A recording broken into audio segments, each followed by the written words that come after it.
بسم اللہ الرحمن الرحیم۔ السلام علیکم۔ آج ہم سٹارٹ کریں گے ایکسرسائز پیج نمبر 15 پر سے اورل کمیونیکیشن۔ اورل کمیونیکیشن کہتے ہیں زبانی معلومات یا زبانی گفتگو کو۔ اس کا جو فرسٹ ٹاپک ہے وہ ہے واول ساؤنڈز۔ واول ساؤنڈز کہتے ہیں ہم حروف علت کو، اور جو الفابیٹس میں جو الفابیٹس واول نہیں ہیں ان کو ہم کہتے ہیں کانسوننٹ۔ اردو میں کانسوننٹس کو کہتے ہیں حروف صحیح، اور واول ساؤنڈس کو اردو میں کہتے ہیں حروف علت۔ واول الفابیٹس ہمارے پاس کتنے ہیں؟ 5 ہیں۔ اے، ای، آئی، او اینڈ یو۔ یہ دیکھیں، واول ہمارے پاس کتنے ہیں الفابیٹس؟ 5 ہیں۔ یہ ہمارے پاس انڈر لائنس جو الفابیٹس ہیں ان کو ہم کیا کہتے ہیں؟ ان کو ہم واول کہتے ہیں۔ واول کے لیے انہوں نے ہمیں اگزامپلس دی ہوئی ہیں کہ سینٹنسز ہم نے ریڈ کرنے ہیں، یہ والے ان کو ہم ریڈ کریں گے تو ان میں جو ہائی لائٹڈ ورڈز ہیں وہ سب واول ہیں۔ جو فرسٹ سینٹنس ہے اس میں آنٹس کے جو فرسٹ لیٹر ہے اے وہ واول ہے۔ اسی طرح آر کا فرسٹ لیٹر جو ہے وہ واول ہے۔ امیزنگ کا first letter is vowel. Ants are amazing creatures of Allah. چیونٹیاں اللہ تعالیٰ کی حیران کن مخلوق ہیں یا تخلیق ہیں۔ سیکنڈ ہے the childrens of an elephant in the zoo. جو ورڈز واول سے سٹارٹ ہو رہے ہیں، جو ورڈز یا جو الفابیٹس واول ہیں ان کو انہوں نے پنک کلر سے ہائی لائٹ کیا ہوا ہے۔ سیکنڈ سینٹنس میں این میں اے جو ہے وہ واول ہے، اور ان یہ ایک ورڈ ہے ان، اور اس میں آئی کیا ہے؟ واول ہے۔ اسی طرح نیکسٹ میں ہمارے پاس اے از واول اینڈ اگلو کا آئی واول ہے۔ نیکسٹ میں این کا اے واول ہے، پھر next and the last sentence میں این کا اے واول ہے، اور امبریلا یو بھی کیا ہے؟ ہمارے پاس واول ہے۔ تو واول ساؤنڈ کیا ہے؟ واول ساؤنڈ حروف علت ہیں۔ یہ ہمارے پاس 5 لیٹرز ہوتے ہیں الفابیٹس میں، اے، ای، آئی، او اینڈ یو۔ اب یہ کس چیز کو ریپریزنٹ کرتے ہیں؟ A vowel represents a letter۔ ایک لیٹر کو ریپریزنٹ کرتا ہے that make a distinct sound، جو کہ ایک واضح ساؤنڈ بناتا ہے۔ The 5 vowels in the English alphabets۔ English alphabets میں کتنے ہیں؟ 5 vowels ہیں، اور کون کون سے ہیں؟ اے، ای، آئی، او اینڈ یو۔ اور جو ریمیننگ الفابیٹس ہیں ان کو ہم کانسوننٹس کہتے ہیں۔ نیکسٹ ہمارے پاس ہے ایکسرسائز میں انہوں نے ہمیں کہا ہے کہ جو واول الفابیٹس ہیں ان کو ہم نے کیا کرنا ہے؟ انڈر لائن کرنا ہے۔ تو یہ سب میں نے انڈر لائن کر دیا، اس کو آپ خود بھی ریڈ کر سکتے ہیں۔ جو انڈر لائن یوزلی میں یو ایٹس جو سنگل ورڈ ہے اس کو بھی میں نے انڈر لائن کر دیا ہے کیونکہ وہ واول ہے، تو اس کو آپ خود بھی پڑھ سکتے ہیں۔ ایٹس میں ای ہے، اے، ای، آئی، اے، اورنجز میں اے ہے، او ہے۔ جو اسٹارٹنگ ہے انہوں نے ہمیں کہا ہے کہ ہم نے ان ورڈز کو، الفابیٹس کو انڈر لائن کرنا ہے، ان الفابیٹس کو جو واول ہیں لیکن ورڈز وہ ہوں جو کہ واول سے سٹارٹ ہوتے ہوں۔ تو تمام وہ ورڈز جو کہ واول سے سٹارٹ ہو رہے ہیں ان سب کو یہاں میں نے انڈر لائن کر دیا ہے، اور جو سنگل واول ہے اس کو بھی انڈر لائن کیا ہے میں نے، جیسے کہ آپ دیکھ سکتے ہیں اے کیا ہے؟ ایک واول ہے، تو اس کو بھی یہاں میں نے اس کو جو ہے انڈر لائن کر دی ہے تاکہ آپ کے لیے ایزی ہو، آپ کو پتہ چلے کہ کتنے جو ہیں یہاں واول یوز ہوئے ہیں۔ یہ ہمارے پاس پیج 16 تھا، تو اس کی ایکسرسائز یہیں تک ہے۔ نیکسٹ یہ ہے یا آپ خود ریڈ کیجیے گا۔ اور اب ہم آتے ہیں اس پیج پر۔ اس پیج پہ یہ پیج نمبر ہے 16۔ تو پیج نمبر 16 پر ہمارے پاس آ جاتا ہے کہ کوسچنز آنسرز ہیں۔ ہم نے کوسچنز آنسر ہم آپ کو بتاتی ہوں میں کہ ان وچ فرسٹ کویسچن ہمارے پاس کیا ہے، ان وچ تھنگس، کن چیزوں میں شاعر کو اللہ تعالیٰ دکھائی دیتے ہیں، کن چیزوں میں شاعر کو اللہ تعالیٰ دکھائی دیتے ہیں.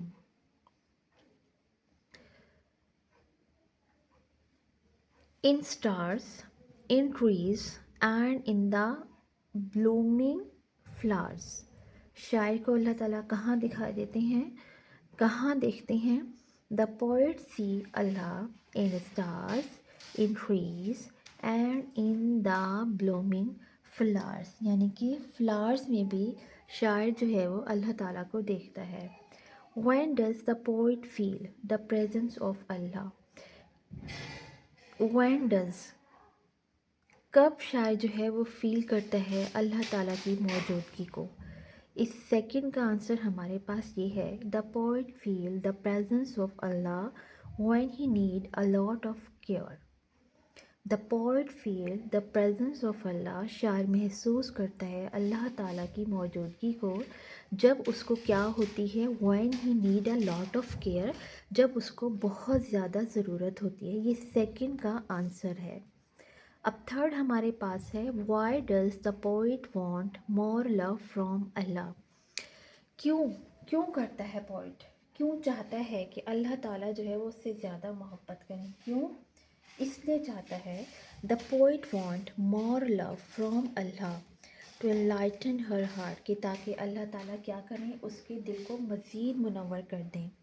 انفیکٹ آپ کو شاید کچھ اندھیرا سا لگ رہا ہوگا کیونکہ ہماری لائٹ چلی گئی ہے، اور جسٹ یو پی ایس کی لائٹ میں یہ بنا رہی ہوں ویڈیو، تو پلیز اس کو آپ مینیج کر لیجیے گا کیونکہ لائٹ کا بہت ایشو ہے.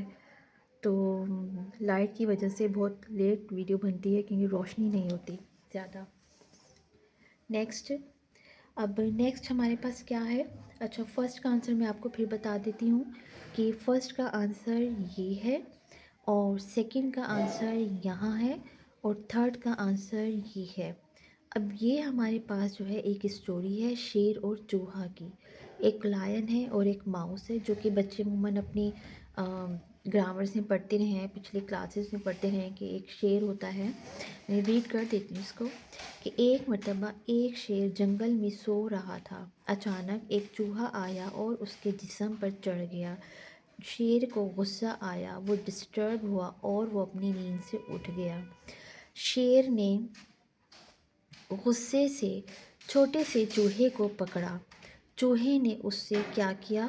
درخواست کی، التجا کی لائن سے کہ اس کو جانے دے، یہ کہتے ہوئے کہ ایک دن وہ ضرورت کے وقت اس کی مدد کرے گا.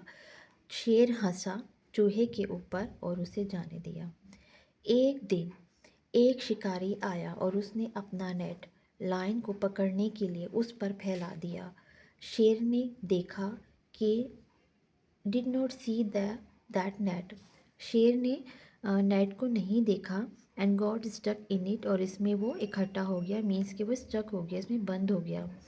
وہ دھاڑا اور کوشش کی آزاد ہونے کی، لیکن وہ ناکام ہو گیا.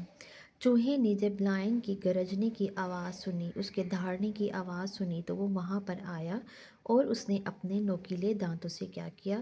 اس کی نیٹ کو کاٹنا شروع کیا. شیر کو کیا ہوا؟ شیر جو ہے وہ نیٹ سے باہر آ گیا اور شکریہ ادا کیا چوہے کا. چوہے نے کیا کیا؟ اپنا وعدہ پورا کیا اور شیر کی زندگی کو بچا لیا. اب نیکسٹ جو ہے یہ بھی ایک اسٹوری ہے، آپ اس کو دیکھیں پیج نمبر 16 پر. یہ فاختہ اور تھیوٹی کی اسٹوری ہے. اس کو میں آپ کو اورلی یہاں نہیں بتاؤں گی، یہ آپ دیکھیے گا گریڈ 2 کی بک پر پیج نمبر 96 پر. یہ پیج نمبر 96 ہے، جو کہ یہاں بھی مینشن کر دیا میں نے. گریڈ 2 کی انگلش کی بک ہے، آپ میری یہ ویڈیو نکالیں گریڈ 2 کی پیج نمبر 96 پہ آپ دیکھیں، وہاں یہ ایک پورا کمپلیٹ لیسن ہے، وہاں سے دیکھ کے آپ یہ اسٹوری اپنی نوٹ بک میں لکھ سکتے ہیں. اب ہم آتے ہیں پیج نمبر 17 پر. اوکے، پیج نمبر 17 پر ہمارے پاس ہیں M C Qs. M C Qs کو جس میں اس طرح بتاؤں گی کہ پوئٹ اللہ تعالیٰ کو کہاں دیکھتا ہے رات کے وقت؟ اسٹارز میں. پھر پوئٹ کیا کہتا ہے کہ پھول جو ہے ایک لائن میں کیا ہوتے ہیں؟ بلوم ہوتے ہیں. The poet wants dash Allah's love. اللہ کا love چاہتا ہے. اللہ ہمیشہ کہاں ہے؟ اس کے دل کے قریب. Near the poet when he cries or smiles. When the poet needs a lot of care. چاہتا ہے تو کیا کرتا ہے؟ اللہ is always there. اب ہم دیکھیں گے کہ vocabulary building کیا ہے. On page number 17. Vocabulary building میں فرسٹ ورڈ ہمارے پاس ہے اسپارک. اسپارک کہتے ہیں ایک دم جھلک آ کے چمکنا، یعنی کہ ایک چھوٹی سی روشنی کی کرن. سوے سوے کے میننگ ہوتے ہیں آہستہ آہستہ موو کرنا، to move slowly from side to side, آہستہ آہستہ ادھر ادھر حرکت کرنا. نیکسٹ آپ دیکھیں پیج نمبر 18. یہ پیج نمبر 18 ہے. بٹرلی کہتے ہیں اچانک سختی کے ساتھ. In a way that shows that you feel sad اور اینگری. ایک ایسے موڈ کا، ایسے رویے کا اظہار کرنا جس میں آپ کو سیڈنیس اور ناراضگی کا احساس ہو. سپورٹ کرنا کہتے ہیں کسی کی مدد کرنا، کسی کو سپورٹ کرنا یعنی ہیلپ کرنا اور کسی شخص کی حوصلہ افزائی کرنا. انلائٹن کہتے ہیں کہ خوش کرنا، کسی کو معلومات سے بھر دینا. To give somebody information to understand something better. کسی شخص کو بہتر معلومات فراہم کرنا. اب نیکسٹ جو کویسچن ہے وہ ہے ہمارے پاس کریٹ اے پوئم، ایک نظم کی تخلیق. یہاں انہوں نے ہمیں کیا دیا ہے؟ انہوں نے ہمیں رائمنگ ورڈز دیے ہیں، ان سے ہم نے ایک پوئم بنانی ہے اور دو جو فرسٹ اسٹینزاز ہیں وہ انہوں نے ہمیں دے دیے ہیں. تو فرسٹ اسٹینزا یعنی کہ فرسٹ شعر جو ہے وہ کیا ہے؟ Friendship is a priceless gift that can not be bought اور سولڈ. دوستی ایک ایسا تحفہ ہے جس کی کوئی قیمت نہیں، جس کو ہم خرید نہیں سکتے اور بیچ نہیں سکتے، لیکن اس کی اہمیت ایک سونے کے پہاڑ سے بھی زیادہ ہے. اب یہ جو 3 رائمنگ ورڈز ہیں ان کے سینٹینسز میں آپ کو یہاں بتاتی ہوں. اسٹینزاز یہ دیکھیں. Here and chair. In times of need, it stays to hear and fills our hearts with cheer. وہ کہتا ہے کہ جب ہمیں ضرورت ہوتی ہے تو یہ ہمیشہ ہماری ضرورت کو سننے کے لیے کھڑے ہوتے ہیں، یعنی ہمارے دوست، اور ہمارے دلوں کو خوشی سے بھر دیتے ہیں. نیکسٹ کیا ہے؟ Understand and hand. A friend's kind heart. جو ہمارے دوست کا مہربان دل ہوتا ہے وہ فوراً سے ہماری بات کو سمجھ جاتا ہے اور ضرورت کے وقت وہ کیا کرتے ہیں؟ ہمیشہ they will take your hand. ہمیں اپنی مدد میں لے لیتے ہیں، وہ ہماری مدد کرتے ہیں. Saints and friends. Their love and supports never ends. ان کا جو لو اور سپورٹ ہے وہ کبھی ختم نہیں ہوتا. جو ہمارے زندگی کا سفر ہے وہ ہمارے دوستوں سے کیا ہو جاتا ہے؟ اور بھی میٹھا ہو جاتا ہے. سینڈس اینڈ فرینڈس کا بھی دیکھ لیں آپ. Their love and supports never sends. Life journey is sweeter with friend. تو یہ تھی ہماری پوئم جو یہاں انہوں نے ہمیں جو دیا، اس کو میں نے یہاں پہ اسٹینزاز آپ کو دکھائے. اب نیکسٹ کویسچنز ہے ایکسپریسنگ این اوپینین، یعنی اپنی رائے کا اظہار کرنا. ایک تو وہ ورڈز ہوتے ہیں جن سے ہم اپنی رائے کا اظہار کرتے ہیں، اور دوسرے وہ ورڈز ہوتے ہیں کہ جب سامنے والا ہماری رائے پر ہمیں جواب دیتا ہے. یہ وہ ورڈز ہیں جو ہم بولتے ہیں اور یہ وہ ورڈز ہیں جو ہماری بات پر سامنے والا جواب دیتا ہے. تو ہم کیا کہہ سکتے ہیں اپنی رائے دینے کے لیے کبھی کبھی کسی کو؟ ان مائی اوپینین. یہ پیج نمبر 18 ہے. ان مائی اوپینین مینس کہ میری رائے میں، پرسنلی ذاتی طور پر میں یہ سوچتا ہوں، یا ان مائی ایکسپیرئنس کہ میرا تجربہ یہ کہتا ہے، جہاں تک آئی ایم کنسرنڈ میرا تعلق ہے، یا میں سوچتا ہوں. اب نیکسٹ کیا کہتے ہیں کہ دوسرے ہمیں کیا جواب دے سکتے ہیں؟ دوسرے ہمیں یہ جواب دیں گے کہ جی یو آر ایبسلیوٹلی رائٹ. آپ جو ہیں وہ بالکل ٹھیک کہتے ہیں. ہاں میں ایگری ہوں، ہاں میں متفق ہوں، میں متفق نہیں ہوں، آف کورس بے شک. اب یہ جو پیراگراف ہے اس میں بھی ایسے ہی ورڈز یوز ہوئے ہیں اس پیراگراف کو آپ پڑھیں اور آپ کو پتہ چلے گا کہ اوپینین میں اور رسپونڈ جو آتا ہے، جو ریئیکشن آتا ہے، وہاں کون کون سے جو ہیں ورڈز ہمارے پاس یوز ہوئے ہیں۔ اب ہم آ جائیں گے پیج نمبر 19 پر۔ پیج نمبر پر کیا ہے، ہم نے اپنی اپالوجی جو ہے وہ دی ہے، تو اور سامنے والا اس پر ہمیں کیا کہتا ہے، تو سامنے والا ہمیں کیا کہے گا، یہ پیج نمبر 19 ہے۔ Offering and accepting an apology. Offering and accepting یعنی آپ نے اپنی معافی کو پیش کیا اور سامنے والے نے اسے کیسے ایکسیپٹ کیا۔ Sorry it was all my fault, یہ میری غلطی ہے۔ اٹس اوکے، یہ ٹھیک ہے۔ پارڈن می، پلیز مجھے معاف کر دیں۔ ڈونٹ وری اباؤٹ دس، آپ اس کے بارے میں بالکل پریشان نہ ہوں۔ Please accept my apology, please میری اپالوجی کو ایکسیپٹ کر لیں۔ دیٹس اوکے، یہ ٹھیک ہے۔ I'm sorry, I'm so sorry, میں بہت زیادہ آپ سے معذرت کرتا ہوں۔ نو پرابلم، کوئی مسئلہ نہیں ہے۔ وہ الگ ورڈز ہیں اور یہ الگ ورڈز ہیں۔ دیز آر الگ، یہ بھی الگ ہیں اور یہ بھی الگ ہیں، تو یہ ڈفرینٹ یہ ان کے آنسر بھی ہو سکتے ہیں، ٹھیک ہے۔ لیکن ہر کسی کے کہنے کا طریقہ ہے، وہ اس کی جگہ کچھ اور ورڈز بھی یوز کر سکتے ہیں جو اس سے بھی زیادہ آسان ہو، تو اس کو آپ دیکھیں۔ اور یہاں یہ پیراگراف جو ہے، یہاں یہی ورڈز یوز ہوئے ہیں۔ آپ اس پیراگراف کو دیکھیں، سمجھیں، اس کو پڑھیں، انشاءاللہ یہ آپ کو یاد ہو جائے گا۔ سیکنڈ ہمارے پاس ہے question learning to spell. Spelling ہم نے کرنی ہے۔ اسپیلنگس میں کیا ہے، جج کرنا، کیو ہے، پریزنس ہے، انلائٹن اینڈ بچرلی۔ سو یہ ہماری آج کی ویڈیو تھی جو کہ ہم نے پیج نمبر 19 تک پڑھی ہے۔ آپ کو میری ویڈیو پسند آئی ہو تو پلیز آپ اسے لائک کر دیں، شیئر کر دیں اور پلیز آپ اسے سبسکرائب بھی کر دیں۔ آپ کی بڑی مہربانی ہوگی اگر آپ میرے چینل کو سبسکرائب کر دیا کریں، اگر آپ میرے چینل پر نئے ہیں تو پلیز مجھے سپورٹ کریں۔ سو خوش رہیے، آباد رہیے اپنے گھروں میں، اپنے پیرنٹس کے ساتھ، اپنے سبلنگس کے ساتھ۔ اوکے جی، اللہ حافظ، شکریہ۔